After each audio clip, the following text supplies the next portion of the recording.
กิน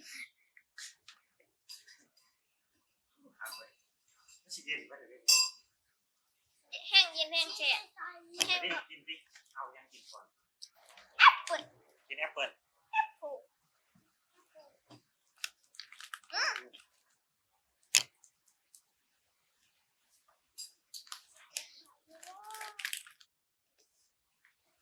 กินได้อีบ่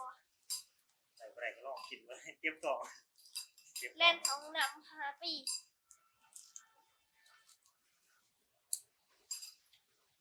เอาไปใส่จับนี่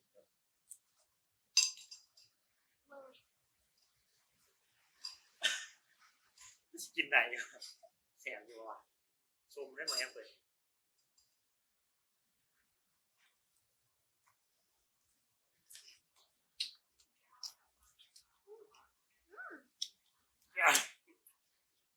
ชมมาจับ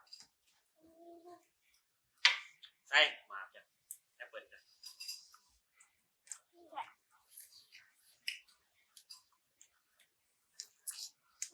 ผมต้องมีที่กล่องสิบเห็นจ้ะ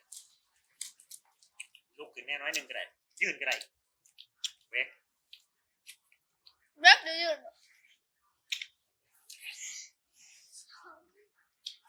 ไม่สูบวะ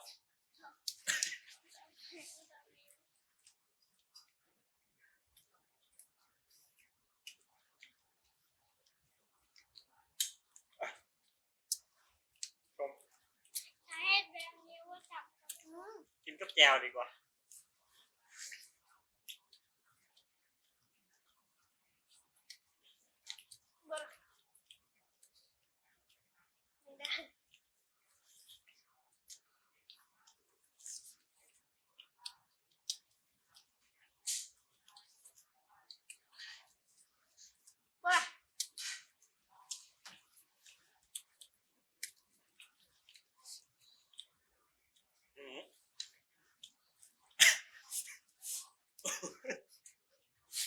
ส้ม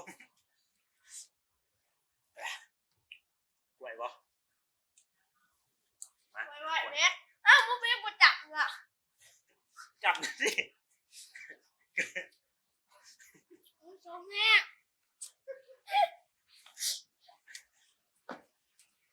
เขาเลยจับเบิดทีไหวเอาลือเอาตัวหน่อยก็ได้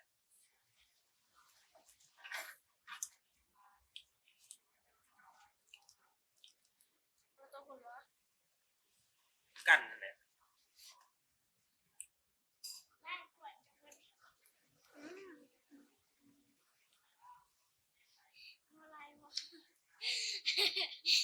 จำเลยว่าหวานเนาะอะไรจำเลย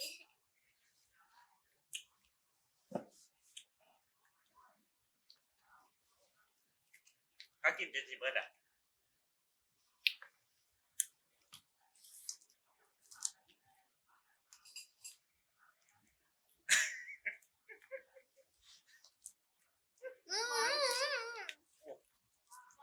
ร้านเบิร์ดคนหมด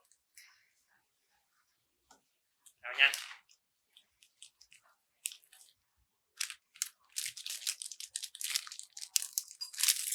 เอามาเบิดคนนี้กินเบิร์ดไม่ได้เอามาเบิดก็เลยไปแซมก่อนเพราะก็เลย เบิร์ดไม่ได้ที่นะมาสีม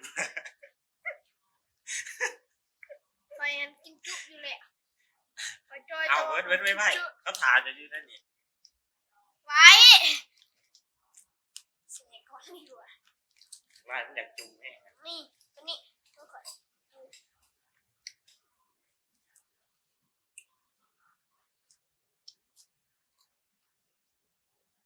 จับนั่นเองเสร็จสีเฮียแล้ววงตัวนี้ไม่สีเฮียจะเอาวงจับเบิร์ดจะว่ากล้วยเบิร์ดง่ายนิด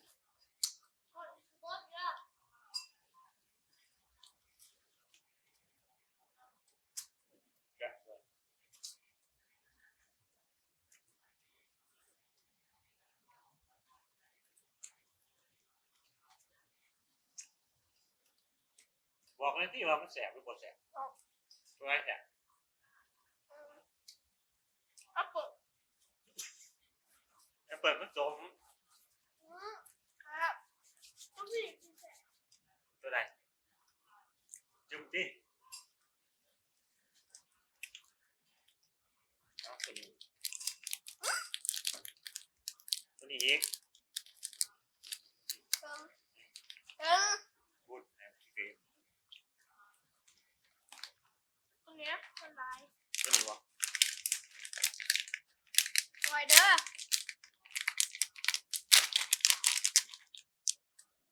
เอาไหมแอบแหวะซอสบักซอสบักยอ ตัวนี้แสบแล้ว หากรู้สึกจะเอาอะไรกินเลย เออ ก็กระทงเลยได้นะกูก็นั่ง น้ำก็ถึงบอก นั่งอยู่ไปทงไหนไปทงหัวเจ้า เบิร์ดอะไรวะเบิร์ดไว้ดิ ไว้เขาจะกินปลาเลยคุณ ตัวนี้แสบ ซอสบักเกียวก็เห็นบอกอันนี้เขาจับซอสช็อกโกแลต เคยเห็นอยู่ เสียไว้เว็บกินบอส ขึ้นเบิร์ดที่ไหนเนี่ยอันนี้เลยอันนี้ก็ได้เอากินบ่ เมื่อกี้เขากำลังซื้อซอสมาเลยไอ้ ชอบ ซอสเอาบวง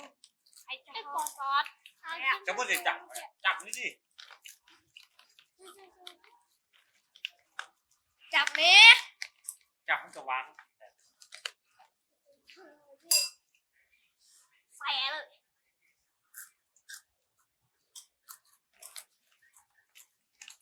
กินได้เบิร์ดเนาะ เอาเช็ดเนี่ยคนนี้อ่ะ นี่จะได้เนี่ย ก็นั้นคู่มือขอกินกับช็อกโกแลต ใช้กันกินเนาะ เนี่ยให้จับหัวนี้กินเห็นบดปะจับหัวจับมันบดปะ กินนั้นเบิร์ดหรอบ ดปะดิ3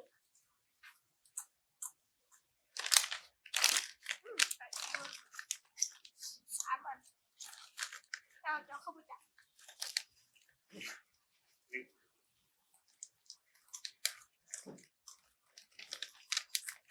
วางตักดิ ไอ้บ้าเล็กคนเดียวละ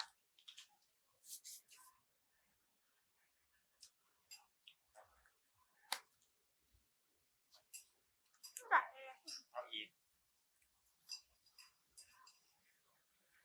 ตักให้มันได้พี่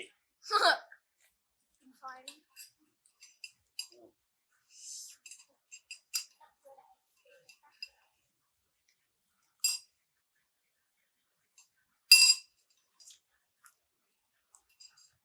บดแบบ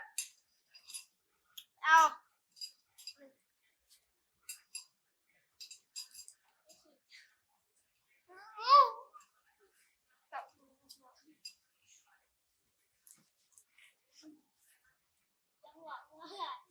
เอาปุ๊บปุ๊บ แถวไว้ปิดแถว คำสุดท้ายปุ๊บปุ๊บปุ๊บ เอาตัวบ่เอาตัวได้เอามีดก่อน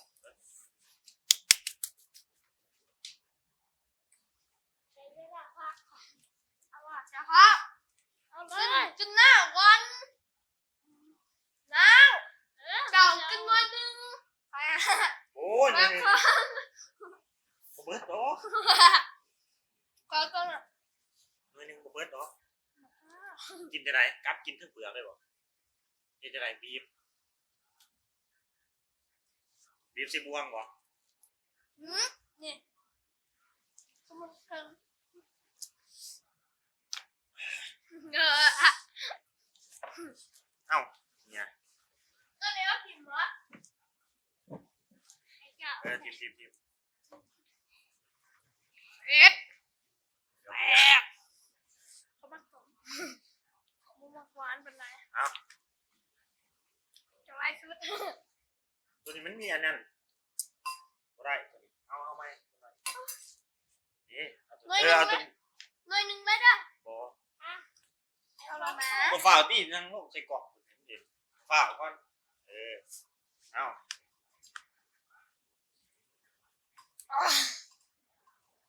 จะมือ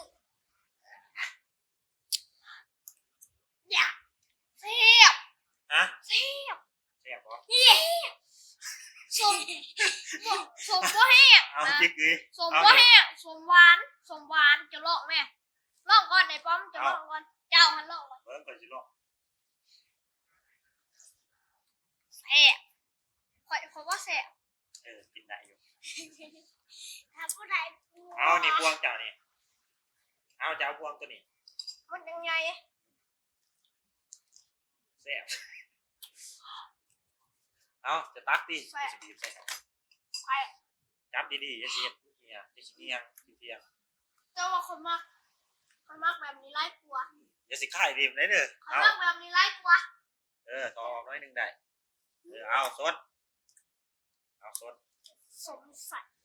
ย่อขึ้นดีๆที่มือจังเบิ่งที่หวยอย่างเดียว มันเป็นยังไง ใส่อะ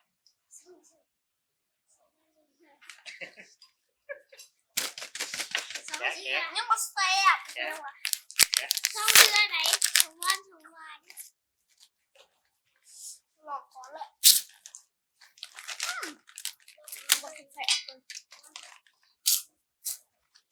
อยากของหน้ามือลองมันสิ ลายป้ากินโนเล่เลย แซ่บเลยแซ่บ น้องมันจะแสบแล้ว คือมันดิบบ่กล้าขึ้นอ่ะมันดิบ มีแค่เด็ก โอ้เด็ด เอาตักกิน เดี๋ยวก็ตัก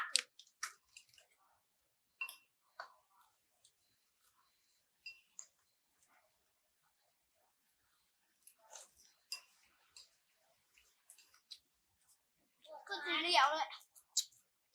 ขึ้นสีเหลียวเลย ไม่อยากเค็ม ขึ้นสีเหลียวเลย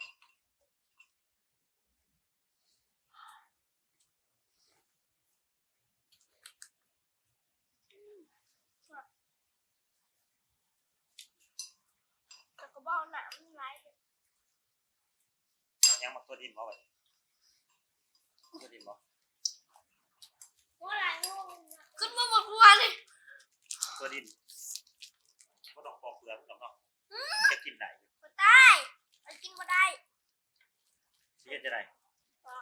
ปอกก่อนบ่ บอกก่อนนี่สิละเขาเห็นผู้สอนไม่เสือ สิบ่ ขนมนะเอ้ยคือว่าจะกินซูชิ ยังไงใส่รถเลยบ่กินได้นะเปลือกมัน พอโอ้ยน้อยเดียวนึง มือเดียวเซ็ต เหลืองก็สิเก็บใส่จะเปล่ากินร้ายดีได้ร้ายเม็ดเดียว มือแหะมือแหะ เอาก็เสียจะน้อยเอาไหม เอาวางจอวางไงวางตัก ตักได้ร้ายเม็ด โอ้ยนใส่ยังหอยเลย แค่นั้นกินได้อยู่กินเลยนะเป็นจะไร เสีย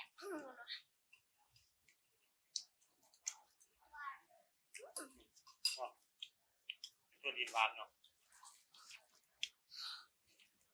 แกะเนี่ย เสือมันคือเลยเปิดขยำนะ แกะเลย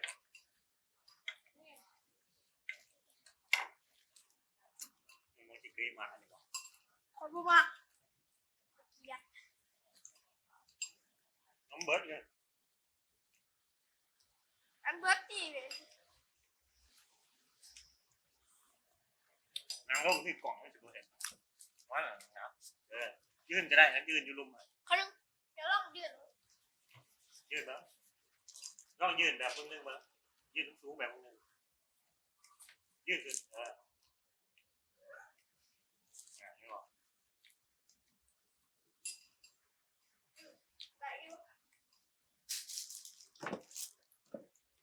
ต้องวางกระตอมชัวเขาอย่างนี้อย่างนั้นพอที่ของอยากเลย แจ้เป็น เอาเบก เปียงพ่อวะ สองคนละเปียง คนละเปียงวะ เลย ไม่ใช่คนว้าวตัวใหญ่เลยเดี๋ยวชิบัว หนักฟุตตา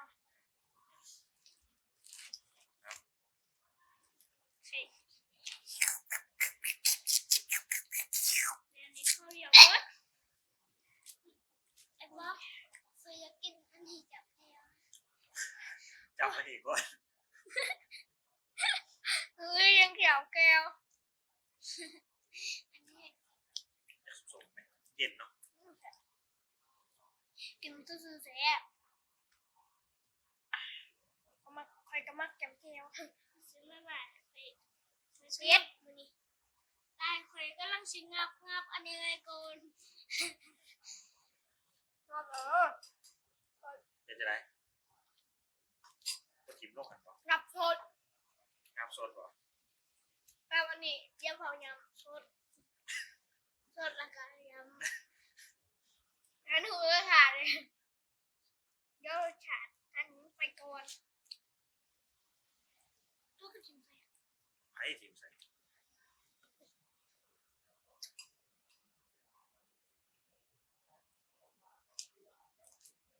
อ้ที่ยังใส่เดี๋ยวมันทำไม่ได้วิธีตักหนาไม่ได้วิธี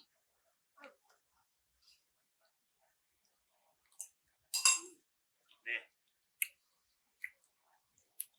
เอาเลยจีเขาสิเบิดไฟหรือ เอาจังสิวะ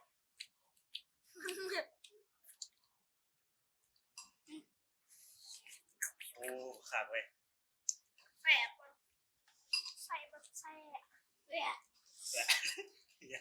คมเขาจะกินเปลือกมัน จะไปกินเปลือกนี่ เขาเคยกินหมากกันเหรอเดี๋ยวไปเลยกินน้ำหมกถั่วดินเลย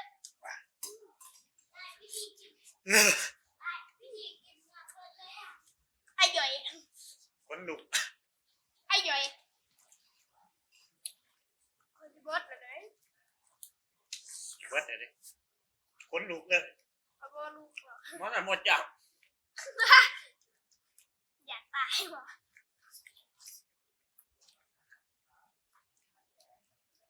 มาเอาทวน ของอยากอีกแล้ว เอามันก่อนเนาะ มันดิบก่อน อ๋อเอามันซุปก่อน มันดิบก่อน เอามันดิบก่อนเนาะ คนละค ปาดเอาบ่ ำบอกคนละค กัดหรือว่าเปลี่ยนกันกัดหรือว่า ำคนละค ปาดหัวมันออกก่อนเนาะ ำม้วนกินหมดอ่ะ ใครจะเอาก่อนจับเลยตัวนี้ จัดไป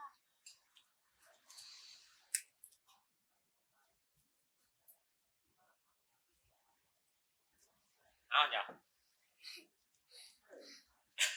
จะยืดขึ้นกล่องมันบ่เห็นเลยยืดอยู่ลุมเห็นได้ไรเหมือนมันสีกินมันเดียว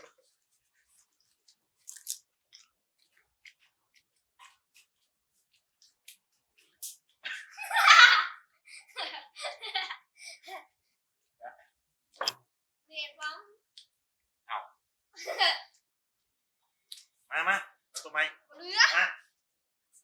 ผมกินเถอะ มาพี่เกยเอาเล่นนี่ จะมัก ได้อยู่ตัวนี้มันบ่ได้สมแฮ่มันสมแบบคืออันนั้นน่ะสมมันสมอ่อนๆเอามันเป็นหมักไหมสมอ่อนๆนี่ ใจ เจ้าอันกินข่อย เอ บ่ อ เหลื จั อบ ข่อยบ่เหลือข่อย เป็นสุก ข่อยกินข่อยบ่กิน ๆเอ๊ะ บ่เสียบวันสง คนรู้ เฮ้ยอัน แหละ แค่ แหละ แหละ แหละ บอกว่ามัน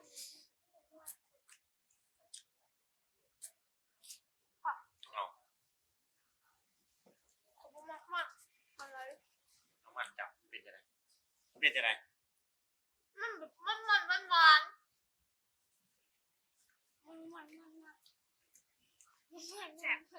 จับคือ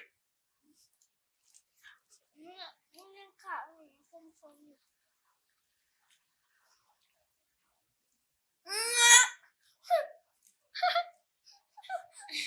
เอามันเบิร์ดตัวตี้เอามันเบิร์ดก่อนเบิร์ดตัวตี้มาคืนก่อนมา บอกแสบเอาบอย มันนี่ก็แสบอยู่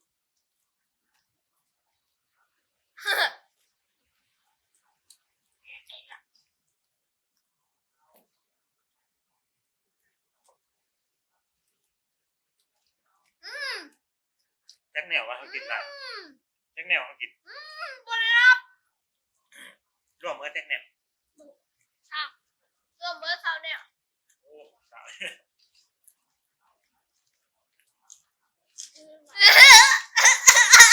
ผมไม่ไหวอยู่ผมไม่ไหวอยู่น้ำลายตก น้องได้ต๊ดโอ้กินดิ อะไรเอาเลยเนี่ย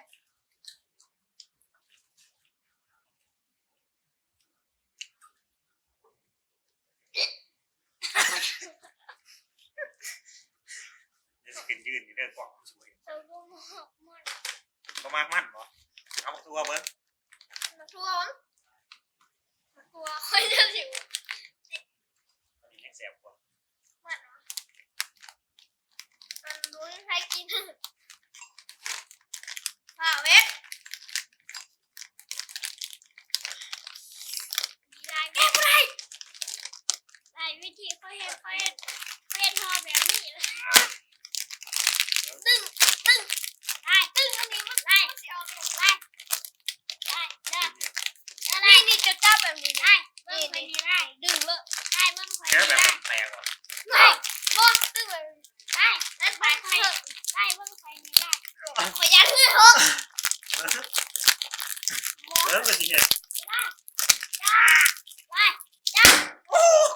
ด้เชื่อได้จับแล้ว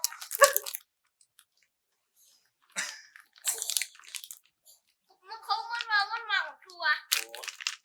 เอาอีกว่าหมดตัว เอาข่อยไปนำจี้นี่ตักสุด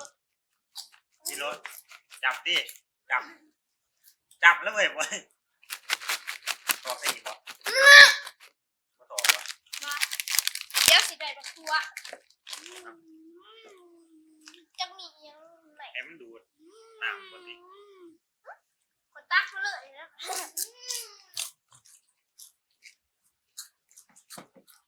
ยืนจะลงยืน เนี่ยอันนี้ จับ เนี่ยอันนี้นี่แล้วก็นี่ เบิร์ดเลยเนี่ยพอแล้วจบ เนี่ยนี่กับนี่ นี่ จะบ่มากกว่า นี่เอาตัวนี้ดิ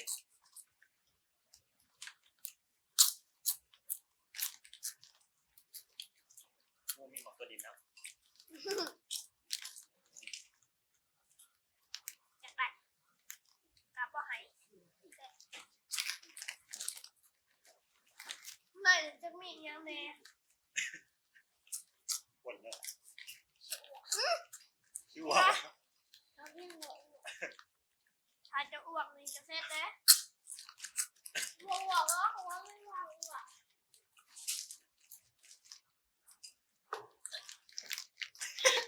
ว่าไหนอยู่มันยังกินได้อยู่ มันเหม็นไง2อย่างกับเบิดนะ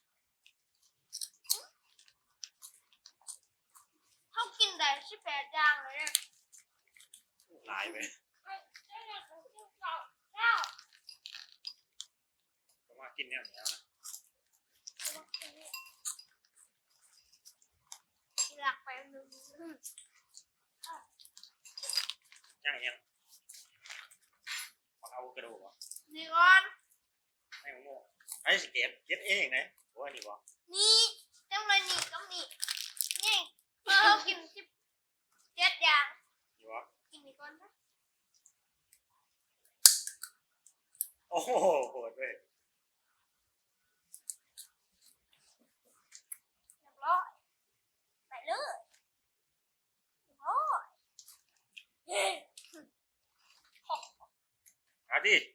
เอาเด้อ มองกี่มองแก้บ่ได้แก้บ่ได้หรอ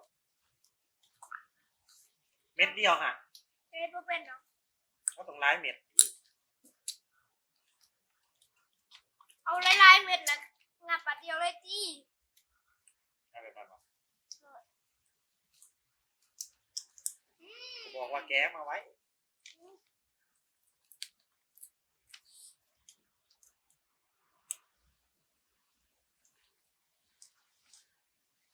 ไปไป แก้ไหม เนี่ยค่ะ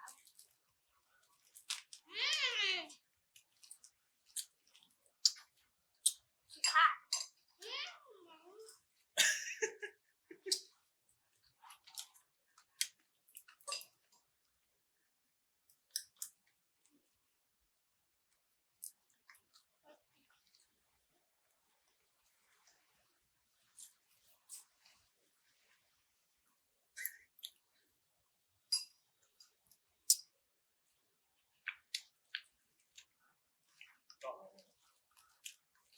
แล้ว แบบนี้วะ แบบถนนแล้ว เอาวะ คางแกะ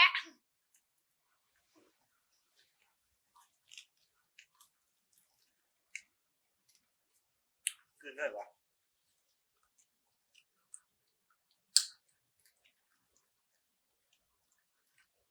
อาจจะก็ไม่จับ จำแล้ว อ๋อ แหละ ขึ้นเลยวะ เดี๋ยว มืดปาดข้อบ นเรือ มืดแสบข้อมืดเจ็บบ่ ปกติ ยังอะไรอยู่ ข้างดุม2อย่างใส่เต็มครับนี่ นี่แหละอันนี้ ครับผู้จีนคนจับเป็น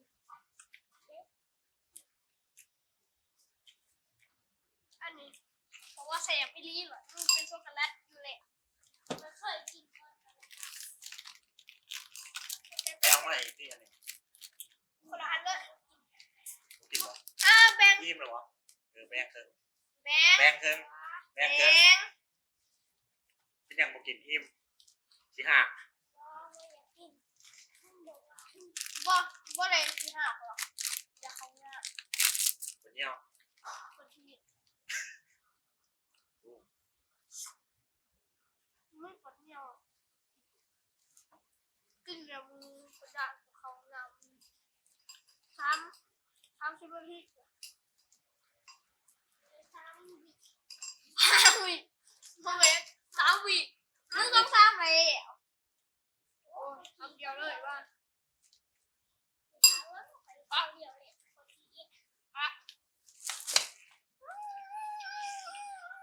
นี่แสบเลยเนาะรสช็อกโกแลตนี่มันแสบเนาะเอาตักมันตัวนี้วันนี้ตักมันตัวนี้ใส่ตักน้ำมันมาใส่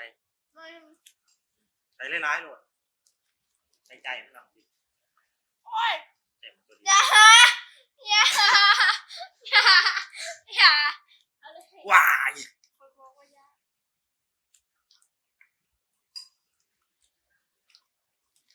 เอาบวมจับ ถ่าย ลู นี่ ก แม่ ดิ อันทุกถ่ายนี่แกซื้อได้ค่อยซื้อ บ่ได้กินข้าวแม่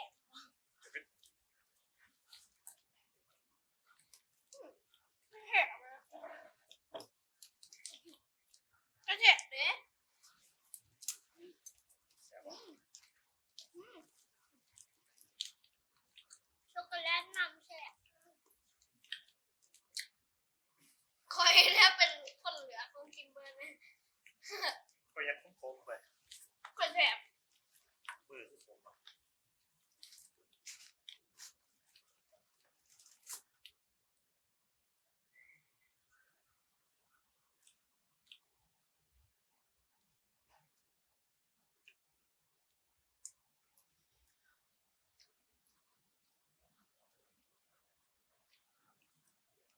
เป็นไง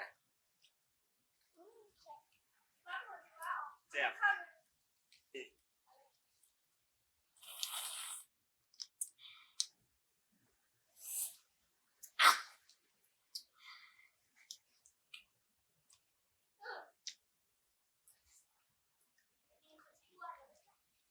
หมดซุป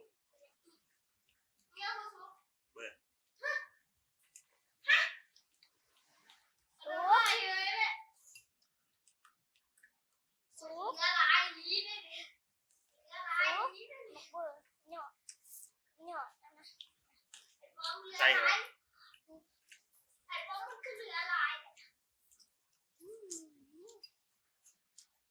จะใส่จะได้หวยเอากินสองอย่างแล้วก็แบบนมอะไรเค็ม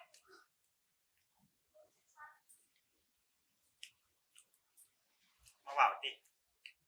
ว่าตุ๊กคิวก็ดี มันจบแล้วจบแล้ว มาเลยปิดคลิปเลย มันจบแล้วกินเวิร์ดนะแต่วันยังไปอยู่ พอแล้วสั่งเลยที่ มันกักินยังคนเบิร์ดดอกแต่ว่าพี่ตัวนี้เนี่ยอิ่มสิอ้วนแล้วสิอ้วนไปกันเลย